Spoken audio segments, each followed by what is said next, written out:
সম্মানিত দর্শক, সুশান্তের মৃত্যুর আজ ১৩তম দিন। চাবি কোথায় গেল, কেন সিসিটিভি থেকে সব ফুটতে ভিডিওটি শেষ পর্যন্ত দেখুন, কারণ দেশ বিদেশের সব খবর এখানেই পাবেন। আর হ্যাঁ, সাবস্ক্রাইব করে বেল বাটনটি অন করে অল নোটিফিকেশন সিলেক্ট করে দিন। বলিউডের অন্যতম প্রতিশ্রুতিবান নায়ক সুশান্ত সিং রাজপুতের প্রয়াণে সমগ্র ইন্ডাস্ট্রিতে শোকের ছায়া নেমেছে। বেশ কিছু প্রশ্নচিহ্নকে জিইয়ে রেখে চলে গিয়েছেন সুশান্ত। তার প্রয়াণের পর থেকে প্রাক্তন প্রেমিকা অঙ্কিতা লোখান্ডে এসেছেন চর্চায়।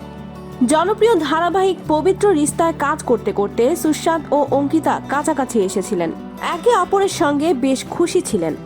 এমন শোনা গিয়েছিল যে তারা বিয়ের বিষয়েও ভাবনা চিন্তা শুরু করেছিলেন, কিন্তু তা আর হলো না। ছেড়ে চলে গেলেন সবাইকে। জুস খায় সুশান্ত, সেই জুসে কি কিছু মিশানো ছিল? যদি তাই হয়, তাহলে প্রথম ধরা উচিত কাজের বুয়াকে। সহজে স্বীকার না করলে থার্ড ডিগ্রি দিয়ে বা অন্য থেরাপি দিয়ে সত্য বের করা।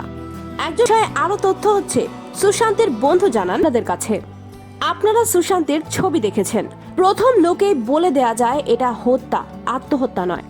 সবাই বলছে তদন্ত দেয়া হোক। পুলিশ বলেছে সিসিটিভি ফুটেজে কাউকে তারা পায়নি, সব স্বাভাবিক ছিল। আমাদের দাবি সেই ফুটেজ সবাইকে দেখানো হোক। তার মাথায় জোরে আঘাত করা হয়েছে, তার গলায় আঘাতের ছাপ রয়েছে। আরো তথ্য হচ্ছে, সুশান্তের সাথে যেই দুজন কর্মকর্তা ছিল তারা পাটনার বাসিন্দা ছিল, কারণ সুশান্ত পাটনার ছেলে।